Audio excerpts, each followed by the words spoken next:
Hello. Check 1 2.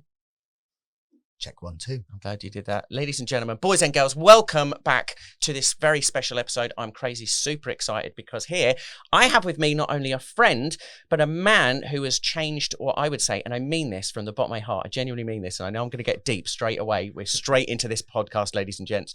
By the way, his name's Mark Bennett, sorry. I'm just uber excited because I've always wanted to do this. I've always wanted to genuinely sit down with you and have a chat, because for me personally, as a magician, I think that you have changed and paved the world of magic for the greater good. Magic, in my opinion, at the moment is in a very strange place, and you are probably the only magician I will have on this podcast. That's not what this is about, but I feel like if I was going to have anybody, it should be you, and we'll explain why shortly. So, ladies and gentlemen, Mr. Mark Bennett. Well, thank you very much. Thank you. Thanks for coming, mate. Okay. So you excited? Well, I'm just trying to think back what you said, that you'll be the only magician on this podcast. I'm not really a magician, though, really. So. Oh, come on. Would you not class yourself as a magician? No, I never have. Have you not? No. I always kind of I like to entertain. I do magic in some respects, but saying although my website does say Mark Bennett Magician. Yeah, I think it's standupmagician.co.uk, isn't it? Yeah. Oh, yes. But I when I see other talented magicians and all that kind of stuff, I always kind of go, oh, no, I can't, no, that's not me, all that kind of stuff. And then just it is a very strange kind of thing to have, to call yourself a magician. Because at the moment you say magician, you think, guy pulling rabbits out of hats, and magic's in a weird place at the moment. We're clever people, right? We know that I think David Blaine said it the best. The hardest magic trick in the world is to convince somebody that it's a magic trick. Yeah. Because us Brits, we're reserved, right? We watch a trick and we go, go on, do that again. Or how'd you do that? And we know there's a way around it. So to make that trick mean something to somebody is a hard thing. Because otherwise you're stood on stage going, look what I can do. You can't do this. Yeah, I could never, I've always found it really difficult to pull off being a magician. I find it really difficult to pull off. I can do magic and I get the reactions that I want, but to pull off that thing of like Darren does, as we were talking about Darren earlier, where he has to try and convince people that he is not, I can't read your minds. And halfway through, I can't do this. Yeah, of course you can. Yeah. No, I'm not. I am fooling you. And they're like, no, you can. For me, I can't do that with him. So if I try and do something mentalism, I have to find a trick that is, I don't solve it, the volunteer does. Absolutely. So you make them the superstar. Yeah. Because I can't pull it off. And yes, I think I've got that. I'm not going to give anything away, but yeah, I don't know what you did. So let me go back to the beginning then, because I know a little bit about your history, especially I know your history about magic, but I want to start from the beginning. Was magic something you were interested in, from a really early age? Because I want to get to the point when you first started your first company in Manchester, that bar, and I want to get to that point. But how did you get to that point? Were you interested in magic? Were you in entertainment at all? Let's begin with your childhood. Right. Okay. Childhood. When I was, I think I was 7. I was living in Holland. My dad had a job out there, so I lived in Hengelo, near Enschede. So I was there for a year, and I got given. I've still got the magic book. Actually, I don't have the top hat anymore, but I had this magic book that was written in. I think it's written in 40 languages. So on the back, wow. So you go through this book, you think it's a really big book, but it's actually that's how much. 3 tricks. Yeah, it's only there's 12 tricks in English, and all the rest are in different languages all the way through. And I had that as that age as a kid, you like magic, this plastic top hat that you could put the coins in, and it told you when you put your hand in, find the warmest coin, that's the person who's, that kind of magic. And then when we came back, obviously a kid that grew out of magic, started liking Star Wars, and I wanted to start, all this kind of stuff, and did that. So I didn't go back into magic until I was working for a company called DSD. I was 16, 17 years of age. I was doing their graphic design for them, as in real-time simulation. Yeah, it's real-time simulation. It's my parents' company. It sounded like I got employed. Oh, I did. Yeah.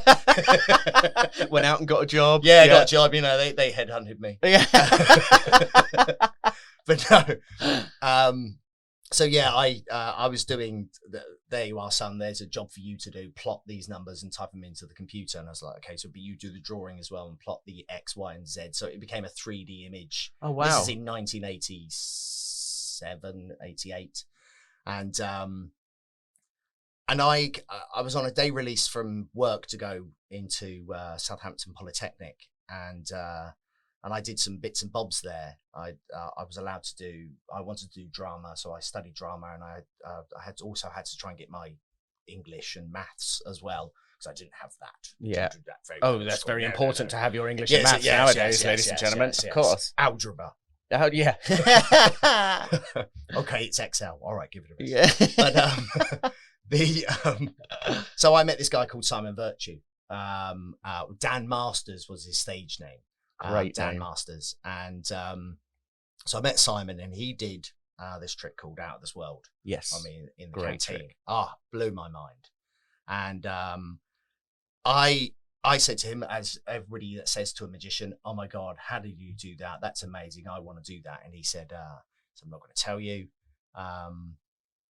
If you do really want to know, go and learn a magic trick and come back to me. I thought, that's great. And that's what we all say. Yeah. But I did. Excellent. So I went away and I picked up The Royal Roads Card Magic in W.H. Smith's. Yeah. Picked up that book, read it. Let's go. Well, there was no Google then, but to figure out what a flange is called, what a flange is. Flange is this little bit here. And the first 2 chapters of the book is how to hold a pack of cards. And you're thinking, this is great. This is all right. I'm just holding a pack of cards. Yeah. Now what? Now what do I get? Next? But the book was amazing because every bit you learned, you got a treat at the end. You got a little magic trick. So if you learned something at the end was the trick. So they didn't go, here's a trick and this is how to do it. And these are the bits. Yeah. They would teach you the technique first and then give you the trick, what you've just learned. By far the best beginner's magic book for card magic in the world. Absolutely. The And Royal I know Road a lot Card of people Magic. say, oh no, it's rubbish. And I was going, no, it is the best. It is the Bible of card magic. And in that book as well is, in the first chapter is, it's not about keeping your head down. It's not about this. It's about entertainment. So make sure you're entertaining. Yeah. You have to make it entertaining. Just don't learn this trick and don't do it. And they give you all the bits, everything that you need to do it and to perform a magic trick. And so I went back with 3 of them. Yeah. And he was like, oh, wow. right. No one's ever come back. So it was like, okay. Well, guess I have to show you then in some respects. And I said, yeah, show me.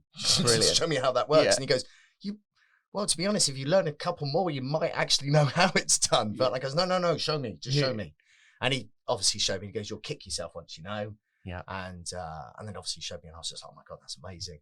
And so I knew these 3 tricks. Then I now knew Out of This World. Obviously, I bought a lot of magic from Supreme Magic. I got the catalogue. Man, that was one of my favorite magic shops. So just for those people out there that don't know anything about magic, there are magic shops and magic dealers out there that construct and create magic, and then you can buy it, right? And Supreme Magic was the worst catalogue in the world to buy magic. My goodness, the description sounded so great, and you got the trick, and it was nothing. No. It wasn't a prop, it wasn't a gimmick, it was just a secret. Yeah. Supreme sold hundreds of things, didn't they? It was, you would read it and you would think, oh my God, I'm going to, what you would see nowadays on Google or on YouTube, say, oh, that's the next trick to make me Google famous or YouTube famous and etc. Supreme catalogue, every single trick in that catalogue would make you world famous and you'd be the best person in the world. And the box would turn up and I would open it up and I was like, what is this? What is it? Well, this is rubbish, and just put that in the drawer, put that in the drawer. I remember getting this one trick that was a ribbon, a piece of red ribbon, and you have a pair of scissors and you put the ribbon through the envelope and you cut the envelope, but the ribbon is still intact, it doesn't cut. And the method on this was just a blunt pair of scissors. And I got it and I was like, wow, what a simple trick. Mum, Dad, check this out. Put the ribbon through the envelope and it cut straight through the ribbon. That was Supreme Magic. That was what it was. They were the sharpest scissors in the world. God, I hated that trick. But it was, and I knew about 3-4 tricks that I could do quite well. And then my mum and dad's company they lost their company, so we all got made redundant in September. I did hear about this actually, doing my research. Yeah, something to do with a really bad 3D modeler. Yeah, but took the company honest, straight down. If my dad had listened about what software we should have bought, we wouldn't have gone out of business. Yeah. But, Yes, Mr. Bennett. Yeah. So, so yeah, as we're all kind of packing up and leaving the business in Eastleigh, a guy had the newspaper from where he lived in Portsmouth, and he said, "Oh, Mark, there's an advert in the paper saying entertaining staff needed for this new nightclub in Portsmouth." And I said, "Oh," and he goes, "They're doing auditions tonight. Don't know if you want to go down. Why don't you go do magic?" I was just like, "Yeah, why not?" So I drove down to Portsmouth, went to this open night, and walked in, and I was wearing a waistcoat. Of course. Because obviously I was very into Doc Eason, the bar magician, and Michael Amar and all that kind of stuff. I loved bar magic kind of side of it. And drove down, walked in there, and they said, "Okay, what, cocktail barman?" I said, No, magician. And the general manager, a chap called Phil Corn, went, "Sorry?" I said, "I'm a magician. I'll do magic for you." And he was like, "No, that doesn't make any sense. No, this is just bar staff, cloakroom attendants, glass collectors. That's what it goes. No, I'm going to do magic." And so "Well, go on, show me a few tricks." And he goes, showed him the 4 tricks that I did. Yeah. And he walked off, and he came back and he goes, "Right, 5 nights a week, £10 an hour. Happy?" And I went, "Yeah, okay." So I basically just gave you a job there and then. Yeah. So amazing. The afternoon I got made redundant, and in the evening I got a job 5 nights a week doing magic. Wow, no way. Yeah. Mate, I only knew 4 tricks, and that was it. That's incredible. So that was at Martin's in Portsmouth, and I was there for almost 8 to 9 months. And in that time, I wanted to know everything about how the nightclub worked as well. I kind of wanted to know how the cellarman worked. So I helped with the marketing team in the mornings, and if the marketing team, so I would do the flyering in the mornings, go into the nightclub and do magic, walking around the nightclub. And then if they weren't marketing, I'd go into the cellar and do the cellar work, or work with the cellarman, and just watch everything, and learn as much as I could, because it was a new experience to me. And, I'd never seen this before, and I'd been sat in an office. And I really wanted to know how this all worked. And I did that and in that 8 months, somebody said, "Oh, you should go on telly with your impressions and all that kind of thing, Mark. You should go and do that, and your magic on telly. You should go on telly."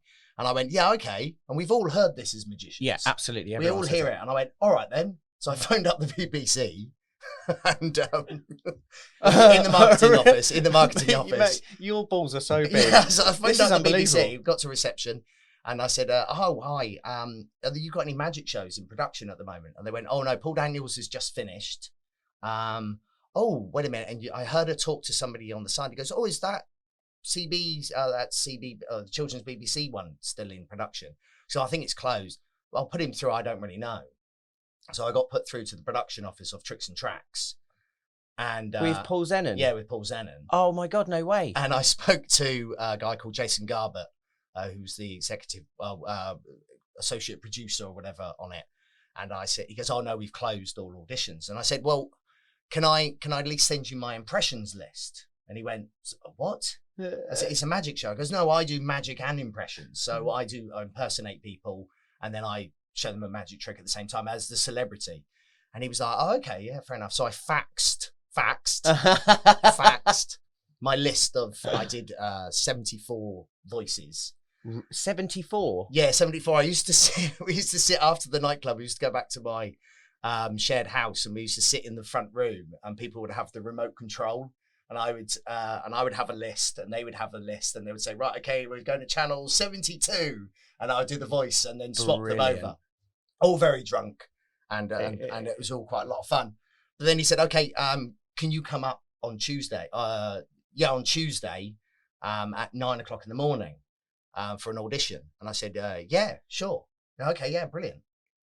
And I was working that night, so I finished at about 3:30 in the morning. And then I had to be in London for 9 a.m. So I just thought, well, I'm not really going to go to sleep. I'll just kind of stay dressed. Power through and all this kind of stuff. Drove up to London, did the audition. As I walked out, Jason Garbett turned around to me and said, "Never seen the director laugh in an audition before. Brilliant. He goes, I shouldn't be saying this, but I think you're in. But I could have just really ruined your life now if he changes his mind. I don't know. But, I'm really sorry. I've never done that before in my life, but I've just never seen him laugh. So I thought this would be quite cool.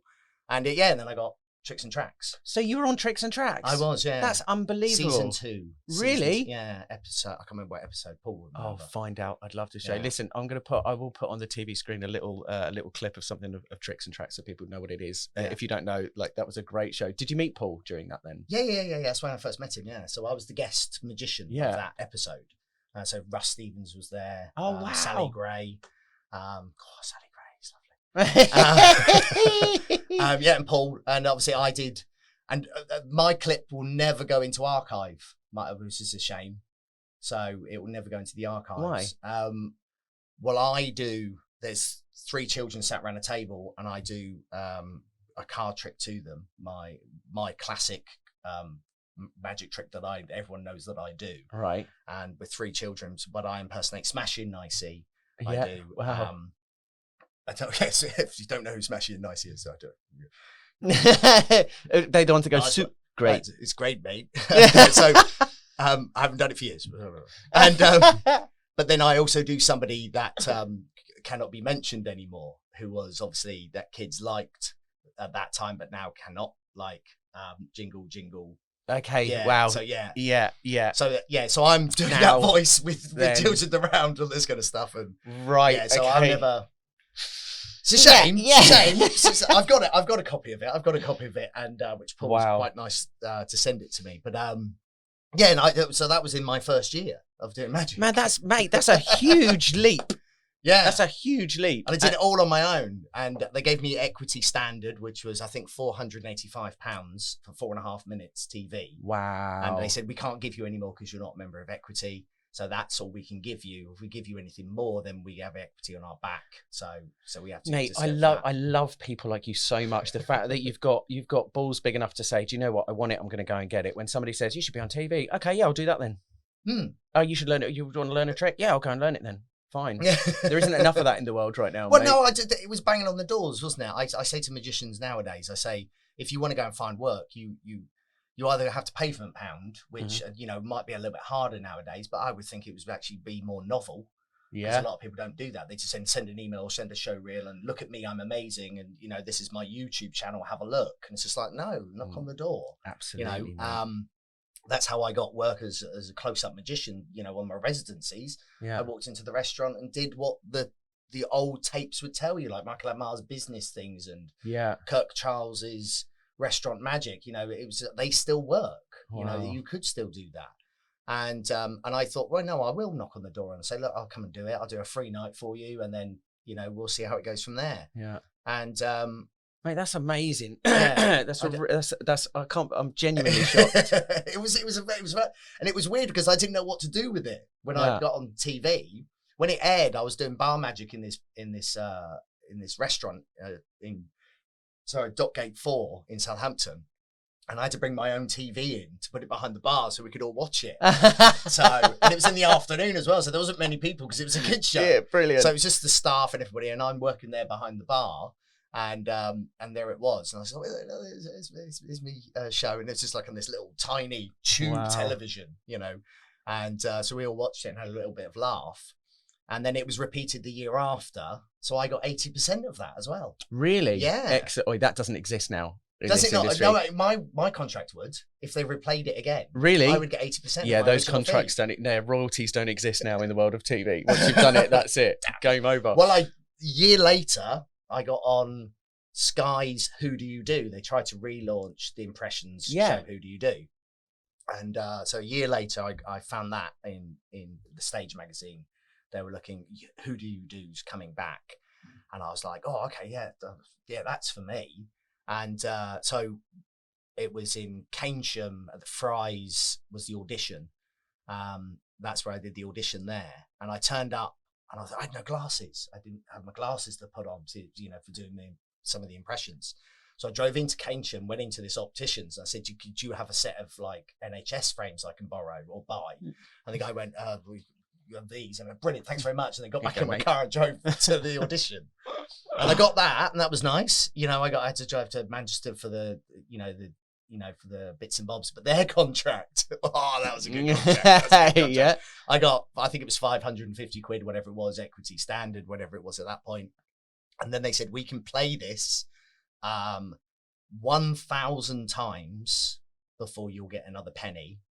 So we can repeat it 1,000 times if you get a penny. And we can also, and then after that, it will then have to go to other countries before it would come back to us, and we can also play it 1,000 times in other countries.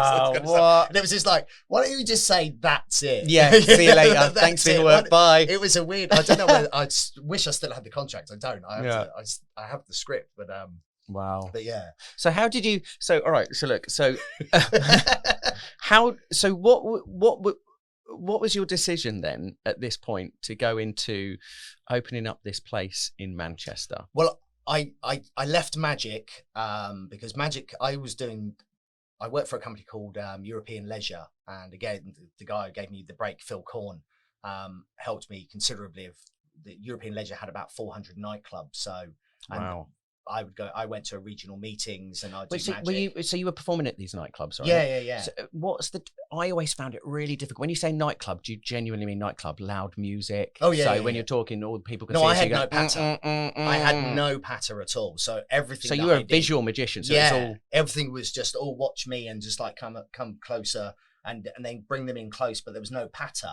But I would have to come up with a good ending. So it was a lot of card on ceiling, all that kind of stuff. And then people would, I don't get what's going on. So, misdirection was easy, in some respects, because everyone's kind of like all over the place. And that's a tough gig, man. Well, it was card on ceiling. Just to clarify, that's the one where they sign a card, and throw it to the ceiling. But mine was with money, so I didn't do what you're thinking. I used a drawing pin, so money would go over, and I'd do it behind the bar, and then the money would stick up, and I would generate money for myself, or I would normally, when I did it, it would be for all we would all take it down and go out for all drinks. Excellent idea.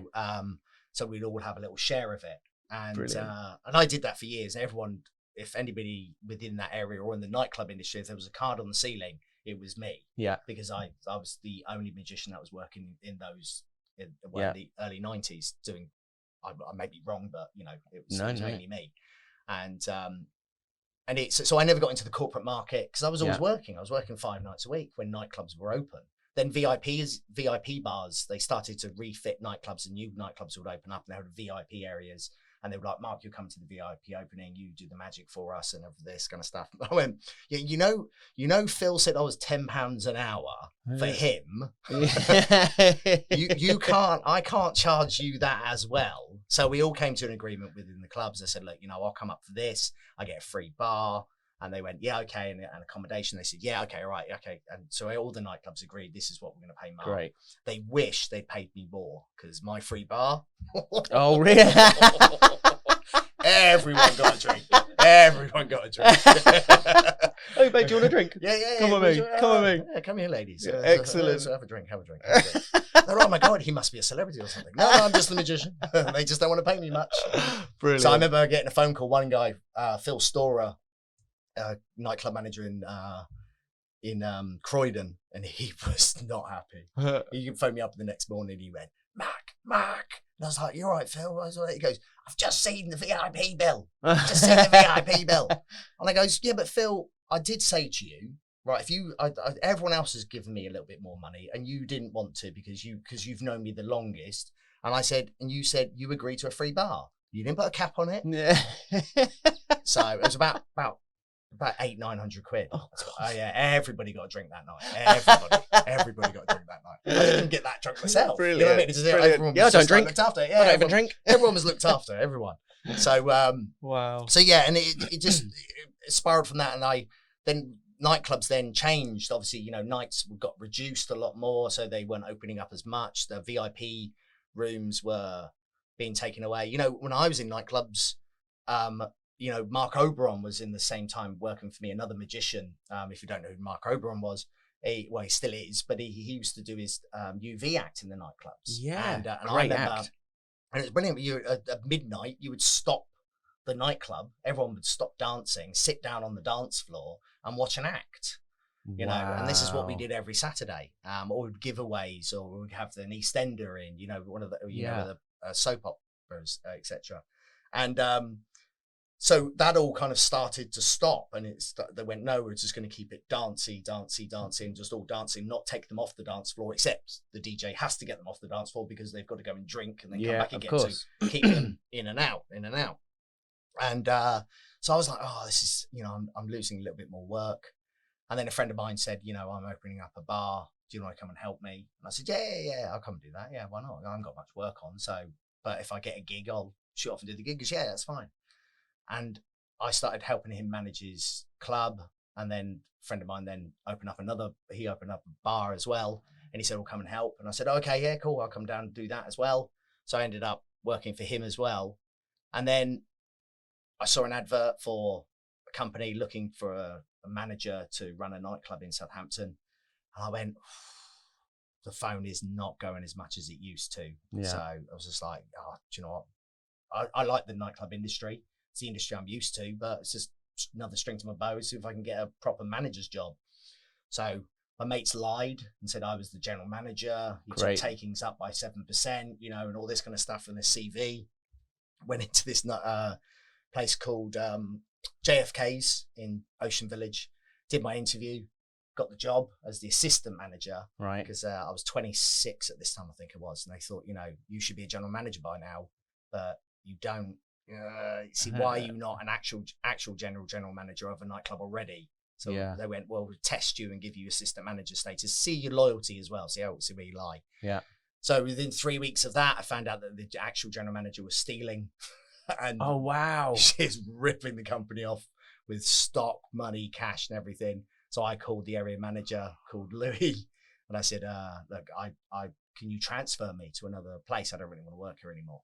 And he goes, "Why?" And I goes, because I don't really want to get somebody into trouble, but she's thieving, and I don't want to get blamed for it." Yeah.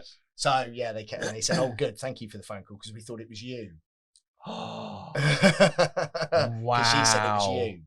No, Mark. And I said, well, no, I can tell you exactly what she's doing. Go up to the Hurricane Bar and you'll find that there's all those bottles of vodka and water. Wow. And Frank, the stock taker, hasn't been doing his job properly, but, you know, that's Frank. So, yeah, and then they made me the general manager. They goes, right, there's the keys. See you later. And they just gave me the keys and walked off. Brilliant. And I didn't see my area manager for another 2 months. Man, it pays to be honest, huh? Yeah, in some respects. Yeah, yeah, absolutely. Yeah, I found a better way of stealing. Okay, so let me write this one down. I need to learn this one. Oh no, there's much easier ways of ripping them off. It's just like, wait. So what made you make the move from like managing these places and learning? So and at this point, I guess you're still only 26, right? Which is a hell of a story for that point anyway. Anybody under the age of 26 doesn't have a story like yours. But what made you say, do you know what? I love the nightclub industry. I love the bar. I love how it works. I love meeting the people, but I want to theme it. Yeah. So when I read Aspen Bar Magic by Michael Amar about Doc Eason, etc., in the Tower restaurant in Aspen, Colorado, when I got finally, and I was a manager and I started learning how to read P&Ls, and they did a full training course, this company, Glendola Leisure. They were fantastic of their training, brilliant training. And even though I got made a general manager, they said, you still have to do the training because, you know, you still have to go through it. Even though we made you the general manager, you still have to go through the training. And the training was brilliant.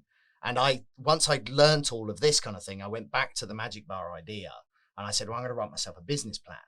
And I wrote the business plan and I gave it to my managing director. Yeah. And sorry, that's my producer just saying, oh, we've got 5 minutes. We've got 5 minutes, but we're going to keep going. Don't you worry. So yeah, he turned around and said, he was like, well, I don't know if this is right for us, etc. and all this kind of stuff, but yeah, it seems okay.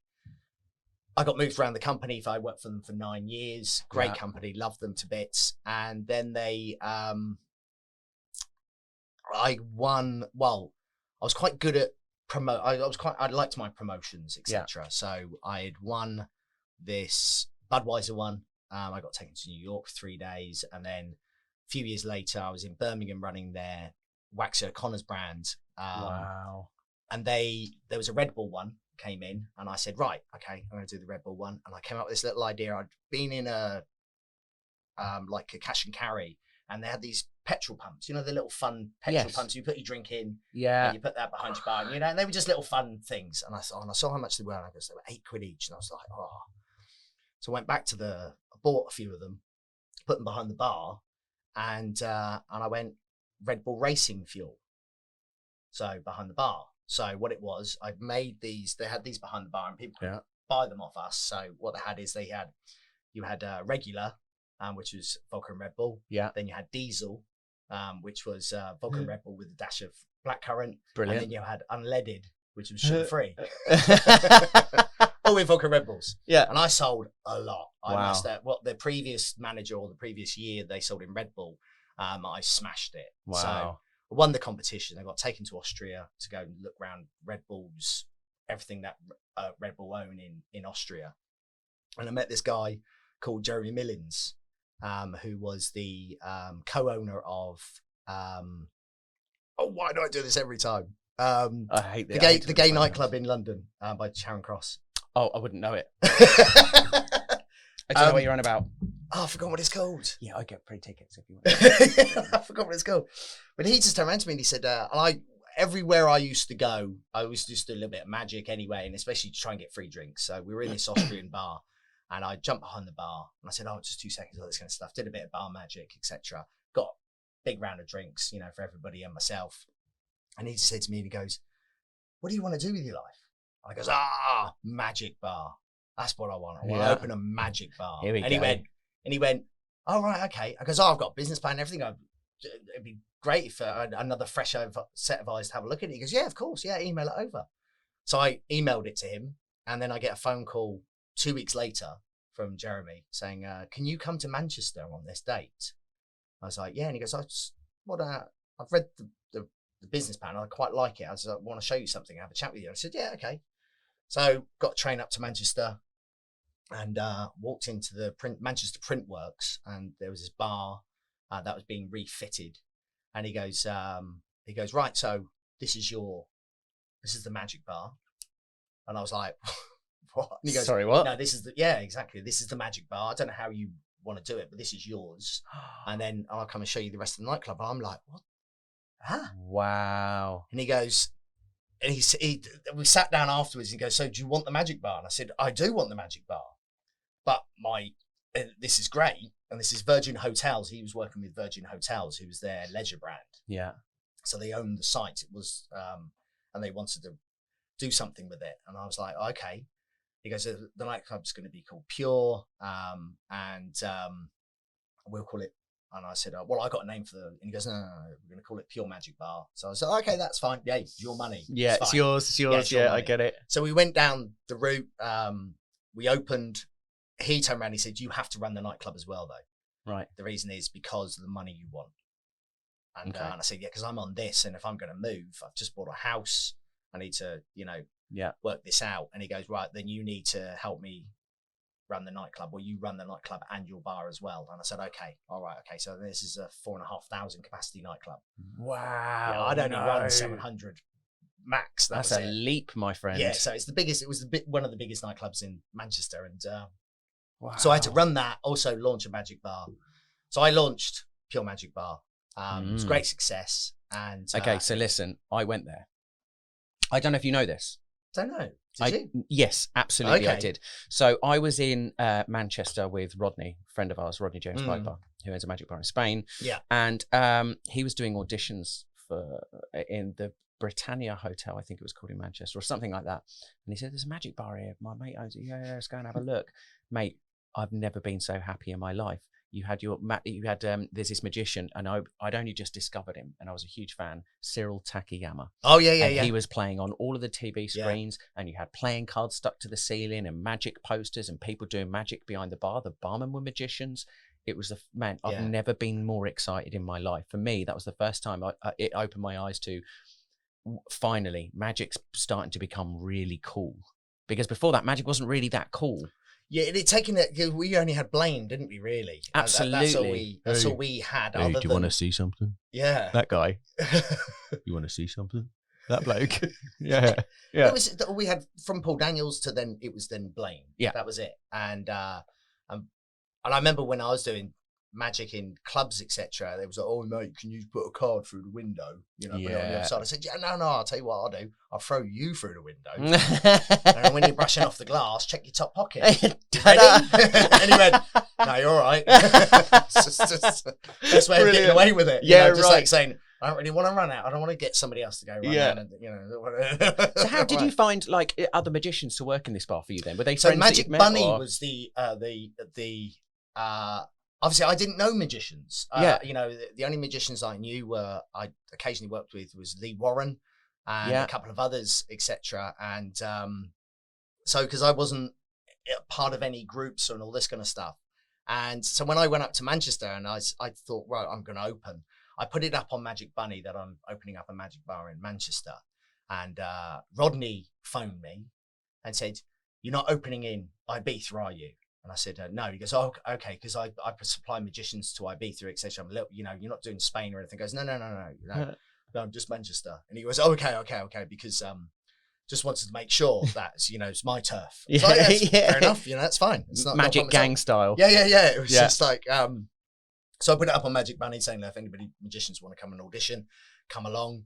And then I started getting the emails. Yeah, I'm £475 an hour, you know, all this kind of stuff. And I said, no, that's not what we're doing. I'll be telling you how much you'll be getting paid when you come, and this is the way it's going to work. And it's the first ever magic bar in the United Kingdom. Come and work if you do. If you don't, obviously. And the magicians that did come, obviously Matthew Wright, Magic Sam, Andrew James, and a few others. And do you know what? When you name these names, I've got to tell you, I know. So magic has been my life. It's the only job I've ever had. I've done magic since I was 5. The magic fraternity, as you know, is a very small place. We all know each other. When you name these names, these aren't names that people necessarily that are watching this show would know, but the caliber of those magicians are unique and different. These are world champions of magic. They are. They know how to perform. Yeah, like it was entertaining. I didn't want somebody, if they got behind the magic bar, that was, I didn't want to see technique. Absolutely, I wanted them to draw an audience that they're going to buy drinks. And this is, I think this is the point that eventually I want to get to with you, is that I've always said, especially for a performer, you need a place where you can die on your ass. Yeah. Right? Because if you come up with a new trick, you can't try it at a wedding, because if it doesn't work, or if you do it at a corporate event, they're not going to book you again. So you need a place where you can die on your ass. I think. Well, that's what the magic bar was for, not the new place. Now they don't get them cards. Don't you come and practice magic at my place. But no, I think from that moment onwards, so that first bar in Manchester, Pure Magic, really paved the way and helped magicians really understand. Get out of the bedroom. That's what I wanted them to do. Yes. Get out of the bedroom and it's fine to practice, etc. But your mum, your dad, your auntie, and all that kind of stuff aren't going to give you an honest answer. If someone's live in front of you and you've cocked up a trick, you either got to jazz yourself out of it. And that's a tough audience to a bunch of drunk people, mate. Yeah. Like, all right, give me that deck. Go and find that card then. I think that's tough. Obviously, when Pure Magic Bar and Virgin, myself and Virgin, they didn't have the same vision as myself. Theirs was a little bit more. They wanted more money, and I completely agree with that. And that's fine. So I moved on. I remortgaged my house, and I bought a pub in Bristol and called it Illusions Magic Bar. That's what I did. So I left, and then 8 months after opening up Illusions Magic Bar to a year, I went back up to Manchester and noticed that the bar was still empty. Yeah. And they were like, I goes, have you not done? Yeah, we tried everything. We just can't get it as busy as you did. And I went, oh, okay. Can I rent it off you? And they went, yeah, okay. Okay. So we're doing Illusions Manchester. No way. So you opened 2? Yeah. So I had 2 running at the same time. Wow. And the weirdest, I think one of my favorite things was I closed the doors, Illusions Bristol, just for, finishing work, and went home. And then I had the first train in the morning to go up to Manchester, because it was a swap over for me to look after Manchester. Yeah. And I was walking to the print works, and I was about to open the door. There was a guy just stood there, like stoned, or just like really just didn't know what he was like, zombified. And I was like, "You all right?" He goes, "No, it's just really weird." And I said, "Why is that?" He goes, "Well, last night I was in Illusions in Bristol. You were there." And I just got to Manchester, and you're here, and I went, best magic trick ever. Yeah, and he was That just like, poor bloke. yeah, we're on the same train, mate. That's amazing. So look, I got to say that I think for me, Illusions, because I was lucky enough to come and see Illusions in Bristol, and I got to do a show there. And do you know what I loved about Illusions? And I'll tell you this straight off the bat, because this is so different, and I think this is what people want. It was a nightclub. People got there, they got very drunk, they danced, they had a really great night. The music was good, the cocktails were great. But what you did was you sectioned off a corner just for magic. Yeah. And in that section, you had a great looking bar. You had a sound system. So the magician would have like one of these like Madonna style microphones on. And again, you reinvented what magic was, because all of a sudden magic became really cool again. Because now all of these magicians aren't doing corny stuff. They can swear, they can say what the hell they like, because it's an adult audience. Yeah, exactly. And now it's trying to get people really out cool. of underground magic. It's some people, you won't know what it is, but it's just stuff that some magicians like to do just for other magicians, etc. And a lot of the young guys only knew that.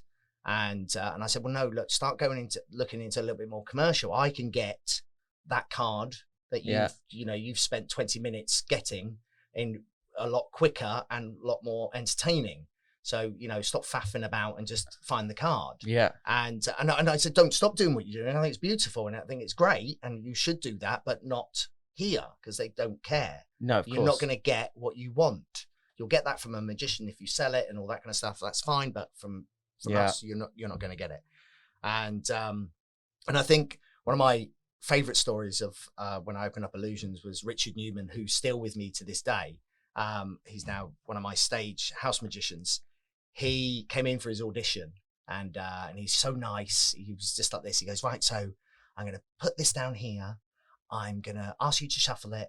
And he had all his props on the front of the bar, this kind of stuff, because he was obviously auditioning. He had everything. Because I'm going to turn my back. I want to come back round. I want you to, do this. And I said, okay. And so he turned around and I nicked all his props. Just nicked all his props. Brilliant. And then he turned back round and he went, I went, never turn your back. Unless you're in control. Never turn your back. Great. On wow. magicians. Do you find that a lot if people are drunk and they're like, as soon as you turn your back, if you're doing a card trick, people are starting to they want to, but because for me, where I did bar magic for a number of years, if I was going to leave a pack of cards there, it didn't matter what they did with it for me, because it didn't matter. Yeah. And if they wanted to throw the cards away, I have another pack. Yeah, I'm okay. It's all right. I can afford another pack of cards. It doesn't bother me. Yeah, of course. So, I'm not going to go, oh, it's the only pack I've got. There was only 4 left that could be signed. They were almost complete. Yeah.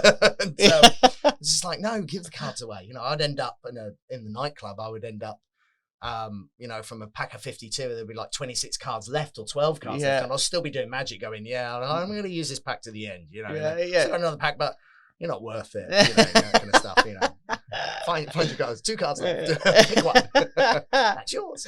Brilliant. So and Illusions was my baby, and it was so good, mate. It was a real good place. I loved it. It spawned some great magicians that have gone on to absolutely, man. You became your name at that point. I hadn't really heard of you because I was living in Spain, and you were very underground. But your wealth of knowledge in magic alone really was huge. And then all of a sudden, your name popped up. Mark Bennett, this guy that owns Illusions. If you all of a sudden now you became you became a mentor for some of the for literally some of the world's greatest magicians, and you gave them an opportunity. And I mean that, look at Matt Wright. Matt Wright's a friend of ours. I worked with Matt Wright in Spain. He was in FISM, the World Championships of Magic, and he worked with you for how long? For a while, I guess. Oh no, he did. He was with me for 6 months, but then obviously we've collaborated for a number of years. And but you've worked with some amazing magicians, mate. Well, Matt would come over and test material with us when he would come over, and he would test material behind that bar before he's going to go and sell something. He goes, well, if I know it's going to be commercial and it's going to work in Mark's place. Right. If I don't get the reactions I want from Mark's place, then obviously it's not gonna fly. Yeah. And because they're real world people. Yeah. Those people sat in front of that magic bar, they're not going to be nice to you. You know. Well, they are. No, I'm not saying they were horrible people, but if it went wrong, they'll let you know. Yeah. They'll let you know, and but then they'll give you a chance to do it again. Yeah. Which is, that's what they were there to. They sat there because they want to be sat there. Yeah, of course. You didn't approach them. So, approaching, people, a lot of magicians always found that an issue of like approaching. Yeah. And I just turned around and said, well, these people are here to come to see you. Yeah, right. So there you are, you've got that. That's a massive difference. It's a massive difference. The amount of times I've walked over to a table but then and said, do you want to see a trick? But then you've got to keep them and you've got to entertain them. Yeah. Because now the expectations are higher because obviously you're stood behind this bar and they're like, okay, but there's a magician there. And I went, right, as if the magician's got a drink in his hand and he's sat the other side of the bar, he's a punter. Yeah, right. He's not, that's it. He's a customer. You entertain him. Yeah. Don't try and win. Don't try and do anything. Just enjoy yourself and entertain. Just enjoy and fail. Definitely fail. Yeah. You have to fail, otherwise you do not learn. Yeah, absolutely, mate. That's always been the key for every single magician. And also, I can't say no. I was about to say a magic word, but I'm not allowed to say that word. Oh, is it a secret magic word? Yeah, well, no, yeah. So you're not going to know that word. But it was just, when all the magicians came, one guy, he's like, I don't know how to approach a corporate table. Yeah. What's the approach? And I just said, well, let's put it this way. Think about this as a half moon. You're stood in the middle of the corporate table right now. Yeah. You're in the middle. So when these 8 people or 10 people are sat around this area here, if you can entertain those 10 people at this magic bar, then how are you going to, you've got this week of a run here. You know which tricks you can open with. Yeah. And to gain their attention. And it's, so that's it. So he just, so in some respects, this is just like the corporate table. I went, yes. Brilliant. That's all you're doing. You can do all of them now, can't you, as well? And you went, oh my God, I can, can't I? I don't have to go one person, then go to the other side, and then one person, then one person. I can actually entertain the whole table. Yes, you can. That's what you're doing. You can do it. Man. And also as well, you're here behind this magic bar, and you've got 8 people sat down, and there's 2 people behind, and 2 people behind, and 2 people behind, but you want somebody at the back to be involved. That's trade show. Yeah. Now you're getting trade show experience and you're getting this and you want that person to come forward and you want that. So you're picking out the people that are giving you the eyes more because they're a potential sell. I can get some information from them, or I can pass those people on to the ticket so they can scan their tickets to get the information. That's what you're learning as well. And they were like, oh, I thought it was just, I goes, be honest, you're not a bar magician, are you? There's no alcohol here. Yeah. You're actually just, you're not doing what I've done or what Doc's done and what other bar magicians have done. You're not serving nothing. Yeah. So you've got a better life. You've got an easier life than what I started with. Of course. So I had to sell alcohol at the same time. So what made you then go from, so Illusions, amazing. But now you have this new place. I say it's new. How long? It's 9 years old. 9 years old. Wow, man, 10 years time's next gone year. quick. Yeah. So, ladies and gentlemen, I'd now like to introduce you to Mark's newest project. His 9-year-old Smoke and Mirrors in Bristol. Now, I've been a few times, and I know how popular this place is, and I know you sell out every single night. Explain in a couple of words, what is Smoke and Mirrors? Speakeasy magic.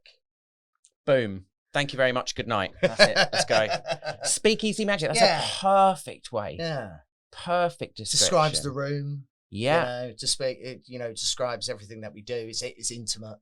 Man, when you're sat next to somebody, you're sat next to everybody. Yeah. It's and it generates that nice atmosphere. Yeah. Yeah, and we miss that now. Yeah. That kind of place doesn't exist in the UK. No. And I know how popular it is because I know some of the names you've had there. Do you want to do a name drop quick? Well, let's start with comedians, shall we? Oh, John Richardson. John Richardson. Russell Howard. Alan Carr. Man. Ramesh Raghunathan. Wow. Russell Howard. Russell Kane. So yeah, and they love the room. We were a little bit gutted. Alan's doing a work in progress at the moment because he's going to do. We believe he's doing something new coming up, but he's doing a work in progress, and because the government moved the date of Freedom Day, our diaries didn't tally. So like I said, what a shame. You can do that. You can do our room, which you love, at 46 people or 38 people, or this kind of stuff, and you love that room, or you can do it to 24. And he went, yeah, nah. So how many does it hold, that little theatre? Well, we're running it at 38 because it's a lot of couples, and you know, there's not as big as parties as we used to. We used to hold it at 46. I don't think we're going to probably go back up to 46 for a very long time. I think you know, it's quite nice with 38, 40. It's very comfortable. Nice atmosphere, man. Yeah, it's a lovely, you know, people are comfortable, you know, they enjoy it. And it's, you know, every seat's a good seat. Yeah, that's the nice that's bit. The key, isn't it? I guess. You know, there's nothing worse than going like this. Well, yeah, you know, obviously when it's comedy night on the Mondays, you know, people are a little bit scared, you know, because obviously this stand-up comedians is just right there. Yeah. And but they're testing material. They're not there to work a crowd. They're not doing crowd work. You know, they're testing material. So front row's normally fine. Brilliant. And especially in our shows, we don't at all. I don't want no miserable. No. Bugger up on stage with me. No, of course. You know, so you stay where you are. You know, if you don't want to get up here, I ain't going to make you. Yeah, right. Look at your face. And so you have comedy nights on a Monday. Yeah. And is every other night, is it all magic? No, then based? Tuesday we have the Bristol Magic Round Table. It's a meetup group that I started just after the pandemic. I've tried to launch this so many times, on and off, to try and help magicians. And at this moment in time, Smoke and Mirrors is sponsoring it, and every week you get a lecturer for free. Great. So we're getting some great magicians coming down to show magicians who, in theory, haven't worked for 18 months. Yeah. Some of them still haven't got out there to work because their black book wasn't strong enough. Yeah. So, you know, they can come in and, you know, meet up with other magicians, have a lecture, enjoy, you know, learn some stuff. Yeah. Then Wednesdays, we've just launched open mic. We've done a few open mics as in for stand-up comedy before. And we thought this year, I think let's do it again. We'll try it full time now. So we've got Joke and Mirrors on a Wednesday, or cool. two Wednesdays of the month. The Gong Show was last night. What's a gong show? Gong Show's brutal. So you got 5 minutes to entertain if they don't like you. Oh, so beat the wand. Almost. Oh, yeah. Oh, so man. So it's a gong show, but they win 100 quid who get the best spot. So, you know, so you got to come in with good material. Gong! Yeah. And rubbish, get off. And Liam, who runs it, he's just like, even if he goes, really, you honestly, no, this is rubbish, and come off himself. You have no idea what comedy is. He's brutal. Brilliant. He's brutal. Brilliant. And then Thursday, Friday, Saturday, we do 2 shows a night of the House Magicians Comedy Magic Show. Great. So, and the reason I opened up Smoke and Mirrors is because people used to phone up Illusions, which was a free venue to come in, free to watch, free to sing, you know, with karaoke and all that kind of stuff. That people would say, oh, how much is it? And I said, well, no, it's free. They're like, what do you mean it's free? Can I sit at the front? I said, no, you choose to sit at the front. You know, the bar is up to you. The magicians don't approach you. You approach the magicians. They're like, oh my God, oh, okay. All right, yeah, because my friend hates magic. That's fine. They let them sit down and watch, have a drink, you know, we'll do karaoke or do whatever they want. But no magician's going to come up to them. They're like, oh my God, that's brilliant. That's brilliant. Wonderful. And then I was like, oh, do you think they'll pay? Yeah, right. Yeah, so, oh, right. I'm missing something here. Yeah. So they want to sit at the front row. Okay.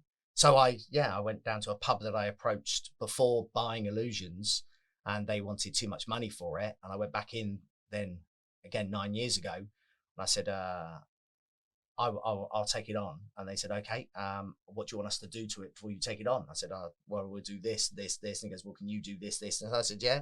So they gave it to me for free. Yeah. Because it wasn't doing well. Redesigned it, put the theatre in. Wow. And then started charging.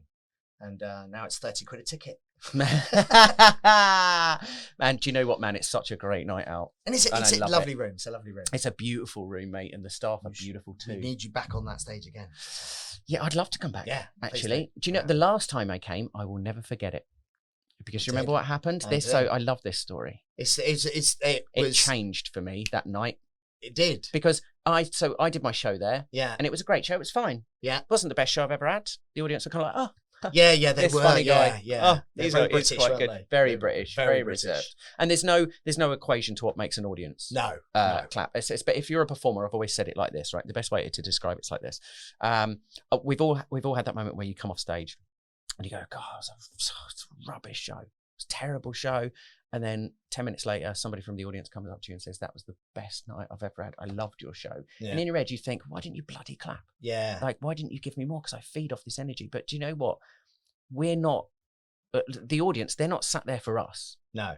We're there for them. And if they don't want to clap, they don't have to. We just have to suck it up. You know what I mean? And those nights can be really tough. And that night felt like one of those nights. They appreciated what I did. I did my 45 minutes, but that was the night when my Britain's Got Talent was being shown on TV. It was.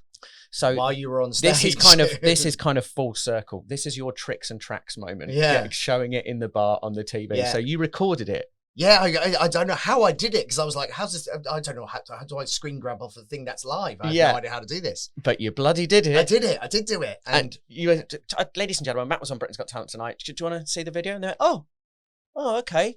Ding. Yeah. Ears prick up. So down comes the projector screen. There's my golden buzzer moment. And in that moment, the audience changed. Yeah, absolutely. Oh my God, I knew you were brilliant. We loved you the first time and said you're the best thing. Oh my God, can I have your autograph? Amazing. Yeah. That was one hell of a night. It was so, obviously, none of us knew what the air date was, obviously, not even you. And then you went, my air date, I think you told me in the morning. I think you said, my air date's today. And I was like, oh no, can you still? And he goes, yeah, no, I'm still coming. Of course I'm coming. Absolutely. Of course I'm still doing it. And I was just trying to figure out how I was going to record it and play it, and sort of asking them, do you want to play it back? And it was like, right, so there you are. So we've got to put TV on for people to applaud now. Is that what it is? You paid 30 quid for this. Could have sat at home and watched it. I was waiting for somebody to turn around and go, seen that? Yeah. No, I just did it live. Yeah. I just finished with the salt trick and then it was on there. Yeah, right. The complaints come flooding in. I can't believe it. I saw it twice in the same night. Yeah.